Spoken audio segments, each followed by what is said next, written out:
Hi guys, Jasmo here, and today I have for you a build guide. This video is gonna be kind of a two-parter. Part one, I'm gonna talk about certain things in general about build making, about the community's perception of the builds and how it is actually very, very wrong and very far from the truth, and many people are falling for this. So continuing with breaking down some certain stereotypes and misconceptions in POE, and then in the second part I'm gonna go to specifically talking about this build. But while I'm talking about the first part, I'm gonna show you some footage of this build tackling some like 130 plus quant T16 corrupted maps with like crazy stuff going on there. I have some map with like goats, I have a map with like a double boss, so you're gonna see a bunch of stuff. And keep in mind that this build is a very, very bare bones minimum budget build.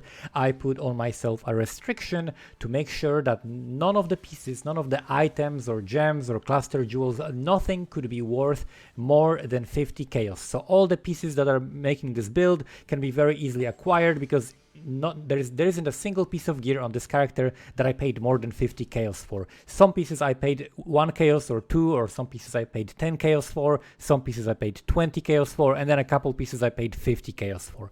This is also on a 5 link, so this is very minimum setup. And another thing to point out is that this build is consisting of, number one, a dead ascendancy that nobody plays, and people say that it's completely unplayable and you cannot do anything with it because it's so bad, which is actually not true. It's just not popular, right? That's what the meta is. Meta doesn't show how strong the builds are, meta shows how popular the builds are, and this is simply just not a popular ascendancy.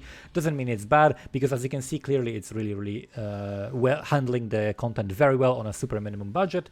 And then also we're using a dead nerfed to the ground skill, which is ED Contagion, which supposedly cannot work anymore because it's so bad and has been nerfed so many times, but still on a 5 link, on a budget, doing the content very easily and smoothly. And that has nothing to do with the skill, that has something to do with how we made the character, and I'm going to talk about that a little bit later as well. There are so many misconceptions that people are spreading. Like one of the misconceptions and one of the complaints that people have right now, there's like a massive thread on Reddit, which like people are conflating two things. One of them is like the on-death mechanics and the degens on the ground are really bad, and I agree. I hate them. I don't think they should be in the game in this form. I think the monsters should cast abilities, and the abilities should just do damage. They should just use these abilities when they're alive and cast them on you, and you have to dodge them or whatever. That's cool, right? But if they die, you should no longer be like having to fight them, right? When they're already dead. When they're dead, like 1 second after they're dead, their effects should just like disappear or not do damage anymore, right? Just like for the players. Because otherwise it's just pointless cheese. Otherwise it's like very cheap mechanic where the GGG is trying to cheat you, and it feels really bad when you cannot fight the monster. But on the other hand, the people complaining about that are also playing really shitty builds made in a very poor way when they're dying to things that they don't need to be dying to, right? They're playing very expensive builds that are dying to stuff that is absolutely avoidable. I'm playing this character on a bare bones minimum budget, and I have no problem with degens, I have no problems with chilled ground, I have no problems with chaos volatiles. They don't do any damage to me pretty much.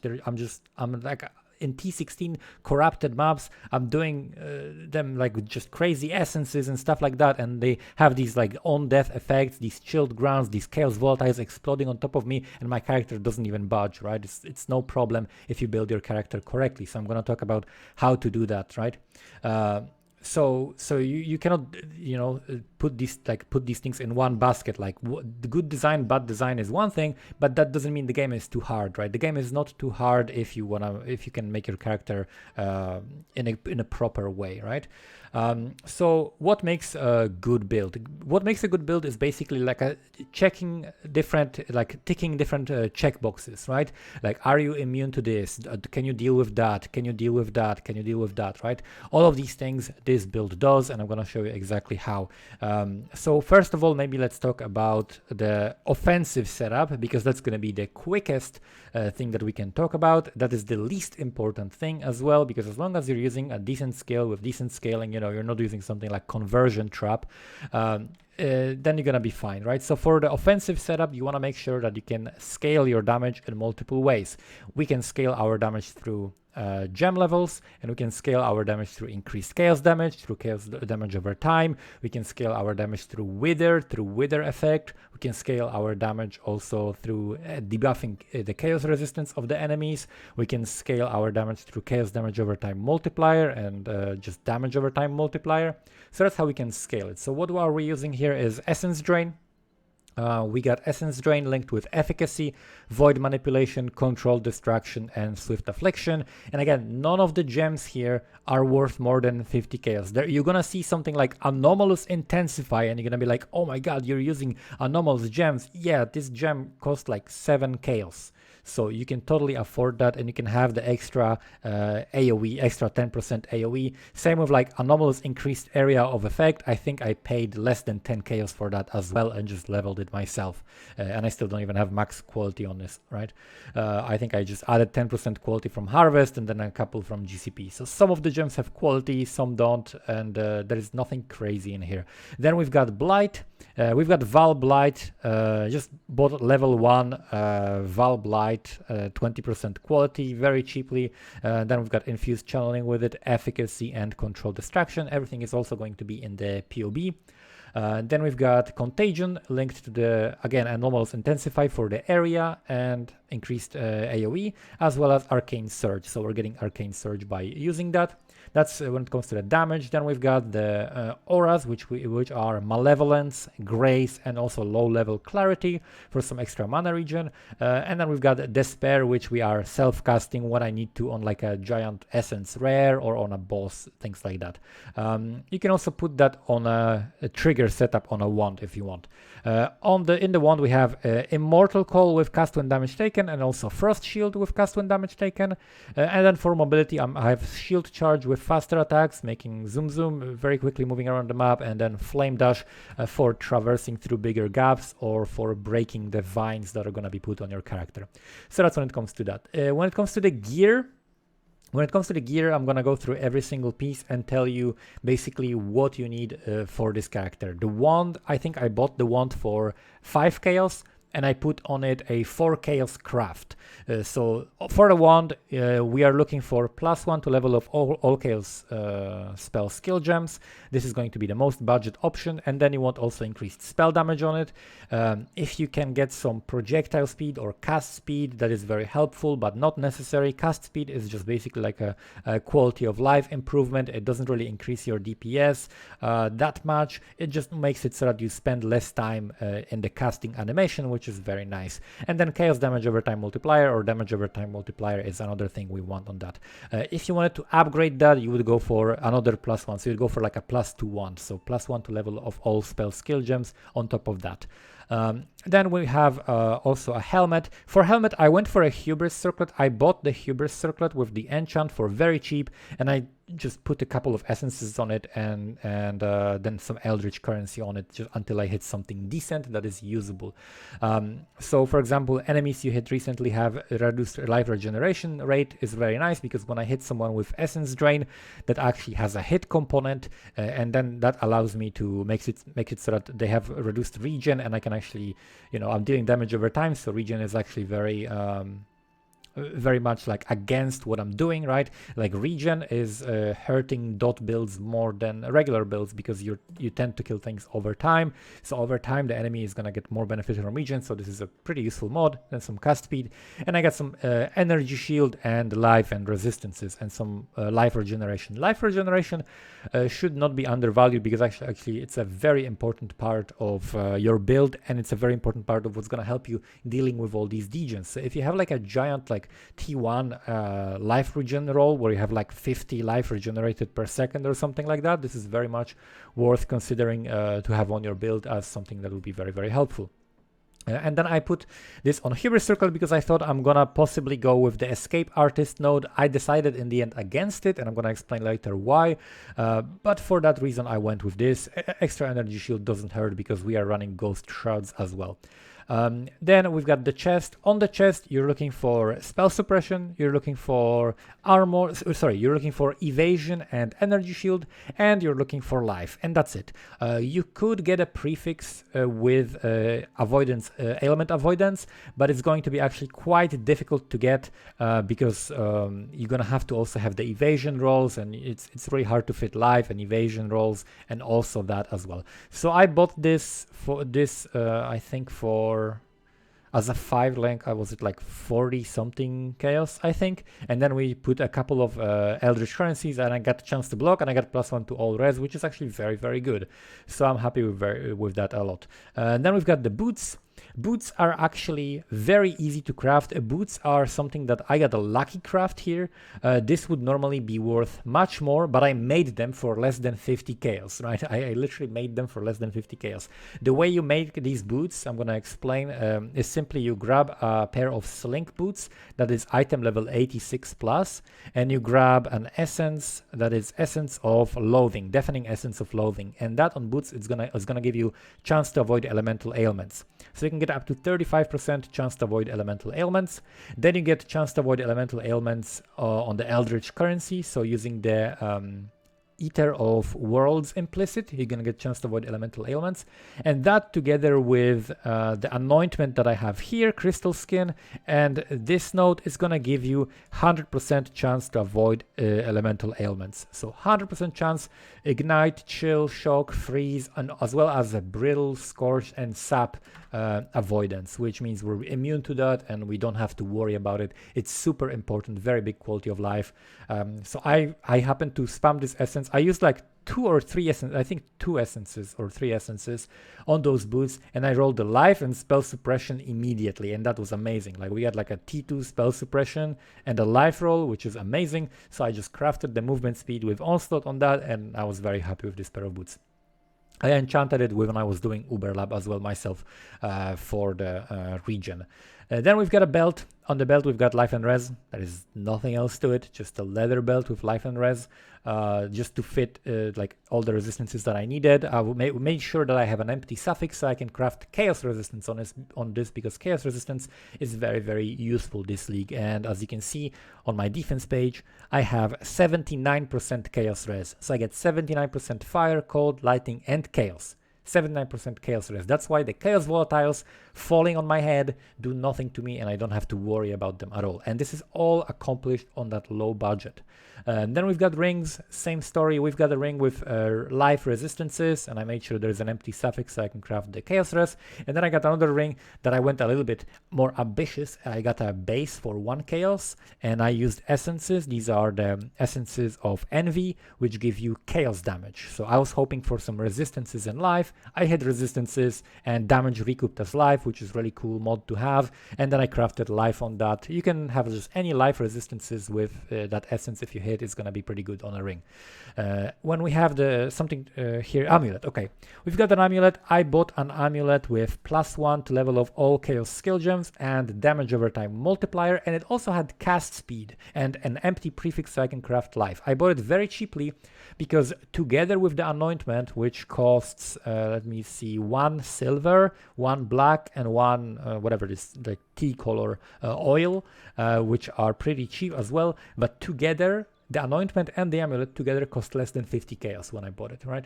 So again, keeping to the rule of like none of the pieces would be worth more than 50 chaos. Then we've got a shield. Because I hit all the spell suppression goals that I had by picking passives, by crafting stuff on the gear, because I had all that spell suppression already sorted out, I decided to go for like life, +2 to max all resistances, and then maybe some spell block, right? Maybe some block, maybe spell block. I was looking for that, and I found this shield. I don't like the base, and it's corrupted, but that's what I found. The cheapest. This is actually the most expensive piece of gear that I bought because it actually costed me 50 chaos, but that's basically what I used, and it gives me +2 to all maximum resistances, which is really, really nice. Bunch of life and some spell block. So we have not that much spell block. Well, I have Rumi's Concoction, so when I'm using Rumi's Concoction, We've got 37 block, 23 spell block. Without that, we got a little bit less. Not that much block. It's just a little bit of extra. We're not relying on that for for our defense, but it's something extra to have. Then when it comes to flasks, let's go over the flasks and what you want on the flasks. You want a hybrid flask because we have so much regen from the essence drain that I don't really need life flask that much. Maybe some situations I could use some like extra life recovery temporarily, maybe, and sometimes maybe I could use mana, like maybe if I cannot regenerate for some reason, but the main reason was to have something to remove bleed. I have immunity to corrupted blood anyway from a jewel that I bought for 10 chaos. This is a chaos damage over time multiplier, and chaos damage and corrupted blood cannot be inflicted on you, so we are immune to corrupted blood, but just for regular bleeds that sometimes are gonna hit you, we got this to fix that. This is also important for another reason, because we actually are running Leafy Shade, right? Leafy Shade is something that I'm going to explain later, but basically it doubles the duration of bleeds on me, but I also take much less damage from them initially, so I can see if I have bleed on me and very easily remove that if I need to. Most of the time I don't even bother. Then we've got Rumi's Concoction, of course, for the armor and block.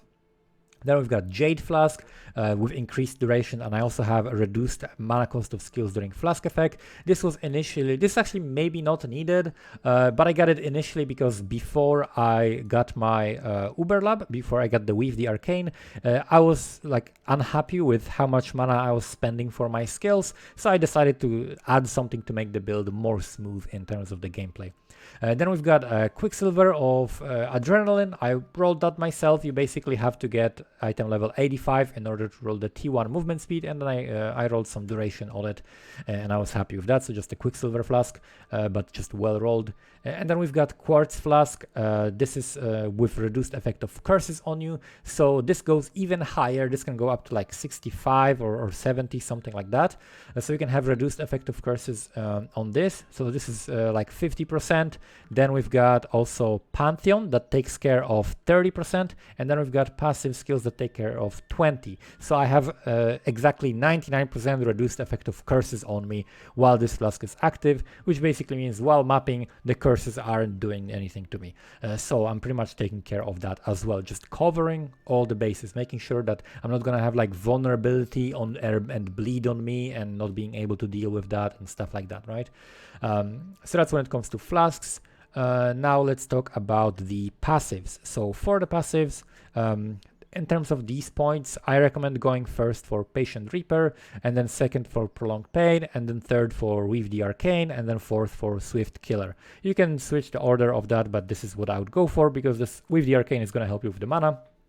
And these are just like the best early nodes, which are going to help you with recovery. This is just basically damage and speed, which you can get later on.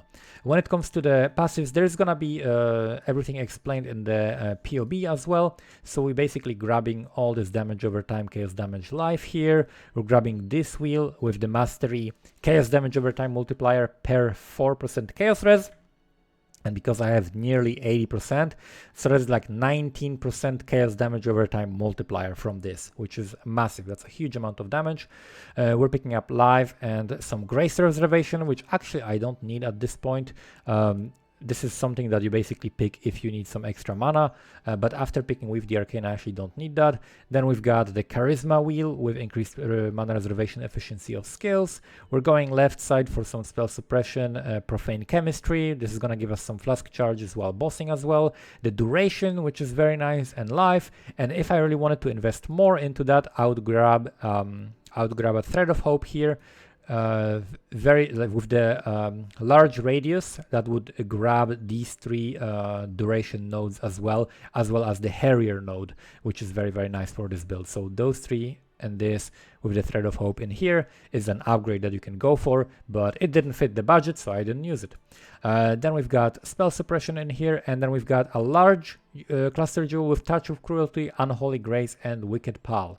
So Touch of Cruelty, Chaos spells have 10% chance to hinder enemies on hit, but also we are hindering them with our Blight.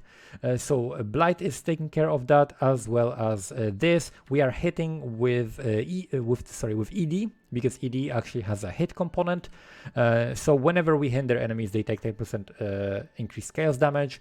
We've got Wicked Pal, which is like very, very good node, and we've got Unholy Grace. You don't really have to path for that if you don't have enough points. But the important things to take on the cluster jewels what I would prioritize highly would be Unwaveringly Evil on a medium cluster jewel, as well as Enduring Composure. So Unwaveringly Evil makes it so that you ignore interruption from stuns while you're casting chaos skills. So early on, you're gonna have ED having a little bit of a long cast. So usually ED is gonna kill things so fast that the contagion afterwards is not gonna even apply, right? Because you're gonna just kill stuff, and then the contagion is not even gonna hit it before the target dies. So usually you go first contagion and then ED if the target is close to you. But if they're close to you and they're like hasted big rare mobs that are pounding on you, you might get stunned. But if you started the cast of ED, you're not gonna get stunned, or you are gonna get stunned, but you're still gonna finish the cast, which means your regen will start applying and you're not gonna die.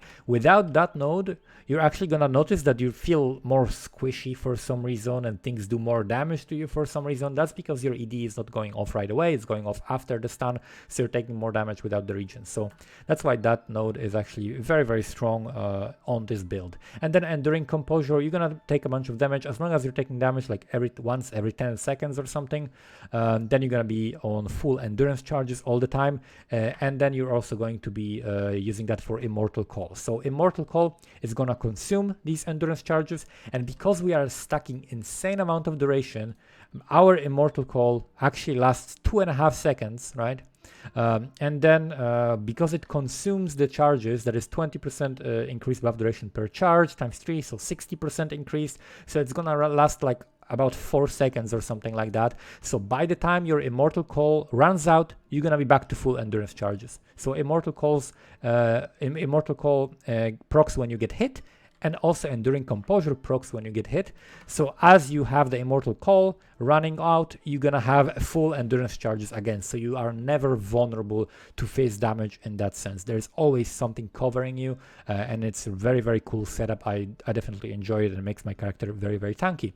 Another thing that makes us tanky is this setup here. We got chaos resistance, maximum chaos resistance, and then we've got also reduce effect of curses. If you're doing logbooks, which logbooks are really, really good, and logbooks tend to have a mod in there where monsters impale you. This is especially nasty for some bosses, like the boss in the, what are they called? In the Dunning logbooks, Knights of the Sun. In the Knights of the Sun logbooks, the boss, when it has impale and it does a lot of attacks very, very quickly, it can kill you very easily. So you can select, you cannot be impaled from here, and you're gonna be immune to that. You're just gonna take 20% effect of curses on you, and you can fix that with some jewel implicits and stuff like that. So that's not a problem at all.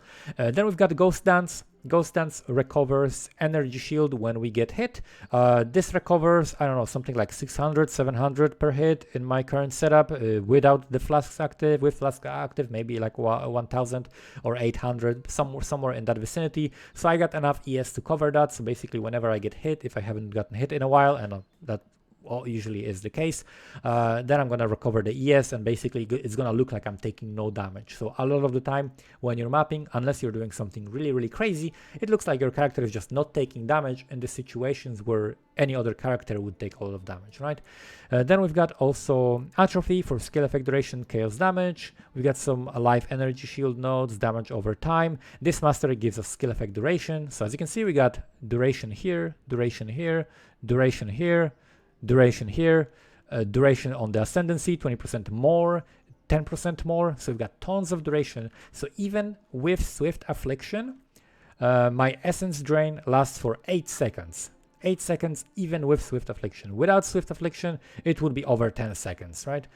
So it's very, very nice and comfortable to play, because you can just put that on and then you just spam Blight. My Blight lasts 7 seconds, so it's very easy to get maximum stacks of Blight and Wither on your targets. So that's very, very nice and comfy.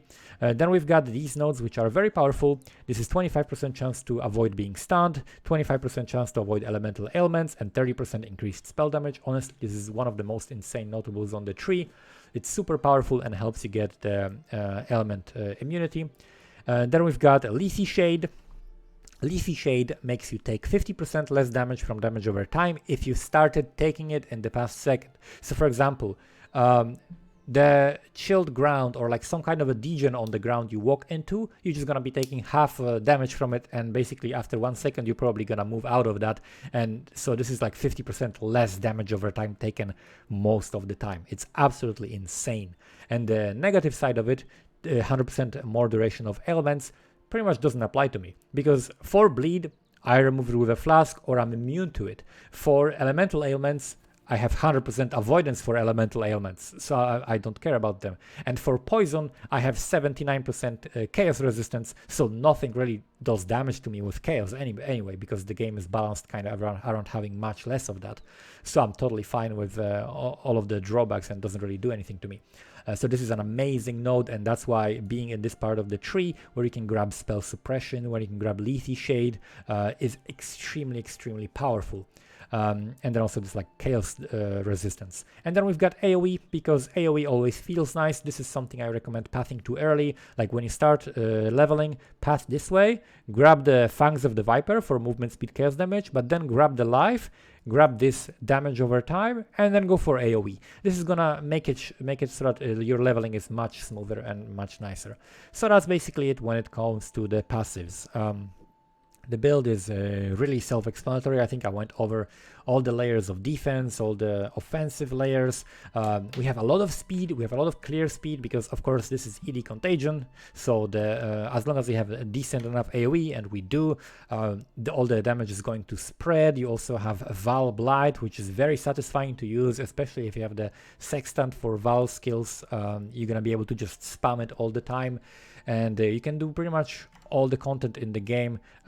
Like you can make so much currency. People are complaining, oh my god, I cannot make currency because I cannot afford omniscience. Omniscience is 50x. How am I supposed to make currency if I can't clear maps, because I can't buy omniscience, so I cannot make a good build? I'm gonna tell you right now that this build, I've played with this for a couple days now, and it feels better than my Tornado Shot Omniscience Deadeye that I put 100x into. The 100x Omniscience Tornado Shot Deadeye, because I didn't put as much effort into it, because I didn't build it as well as this build, feels much worse than this. This actually feels much better. So it's all about putting all these little checkboxes in place and making sure that your character can handle all of these different things that are going to be thrown at it, and then you're going to have enough damage, because I'm literally using a giga nerfed skill on a turbo unplayable ascendancy, according to people, on a 5-link, right? And I'm clearing all of that content that people are saying is impossible to do. I'm doing harvest without any issues in those maps. I'm clearing essences without any issues in those maps.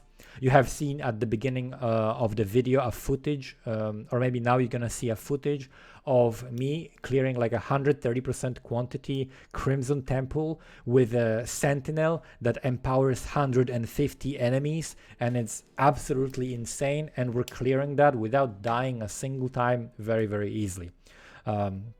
So that's basically it. Hopefully this is going to teach you a little bit about how to make a better build, how to make a more well-rounded build that is going to be able to handle all the content, and you don't need that much currency to put into that. Like just the basic stuff, as long as you're covering your defenses and resistances above 75, is very, very easy to raise your resistances above 75, and you're taking advantage of all these mechanics.